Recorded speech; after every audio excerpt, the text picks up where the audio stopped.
আমার কাছে ক্ষমতা তো ভোগের বস্তু না। আমি তো আয়েশ আরাম করার জন্য ক্ষমতা আসিনি।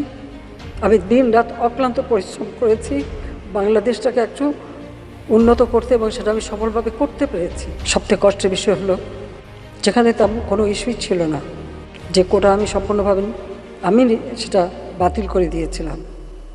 হাইকোর্টের রায় সেটা আবার যখন পুনর্বার নিয়ে আসা হয় সরকারের পক্ষ থেকে, আমরা আপিল করি। আপিল বিভাগ সেটা সেই হাইকোর্টের রায় স্থগিত করে দিয়ে পূর্ণাঙ্গ শুনানির তারিখ নির্দিষ্ট করে দেয়। কাজে আবার সেই কোটা ফিরে আসে, যে কোটা আর থাকবে না। দুঃখের বিষয়, সেই সময় আন্দোলন করতে যেয়ে যেখানে আন্দোলন প্রতিটি দাবি কিন্তু মেনে নেওয়া হয়েছিল, মূল দাবি কোটা সংস্কার, আবার উচ্চ আদালত অ্যাপিলেট ডিভিশন থেকে সেটা রায়ও দিয়ে দেওয়া হয়। কিন্তু তারপরেও এই আন্দোলনের নামে যে সমস্ত ঘটনা ঘটেছে, ধ্বংসাত্মক কাজ করেছে, তারপরে অনেকগুলি প্রাণ ঝরে গেছে। আমি কোনোদিন ভাবতে পারিনি এবার ভারতের দিল্লি থেকে দীর্ঘ ১৯ মাস পর প্রকাশ্যে এসে জাতির উদ্দেশ্যে ও জুড়ে কেঁদে যা বললেন এবার সাবেক প্রধানমন্ত্রী শেখ হাসিনা।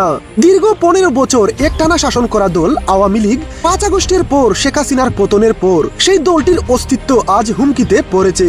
এবার দিল্লি থেকে দীর্ঘ ১৯ মাস পর প্রকাশ্যে এসে জাতির উদ্দেশ্যে যা বললেন সাবেক প্রধানমন্ত্রী শেখ হাসিনা। তিনি বলেন, আমার কাছে তো ক্ষমতা ভোগের বস্তু না। আমি তো আয়েশ আরাম করতে ক্ষমতায় আসিনি। আমি বাংলাদেশকে উন্নত করতে দিন রাত অক্লান্ত পরিশ্রম করেছি, এবং সেটা আমি সফলভাবে করতেও পেরেছি। যারা আন্দোলনে নেমেছিল তাদের শতভাগ দাবি মেনে নেওয়া হয়েছিল, কিন্তু সব থেকে কষ্টের বিষয় হলো যেখানে কোনো ইস্যুই ছিল না সেখানে অগ্নিসংযোগ, ধ্বংসাত্মক কতগুলো প্রাণ ঝরেছিল। আমি কখনো ভাবতেই পারি নাই এ সময় এমন ঘটনা ঘটবে, কতগুলো তাজা প্রাণ ঝরে যাবে। এটি ছিল আওয়ামী লীগকে ক্ষমতা থেকে উৎখাত করার বড় একটি ষড়যন্ত্র। তারা সেটাতে বেশ সফল হয়েছে।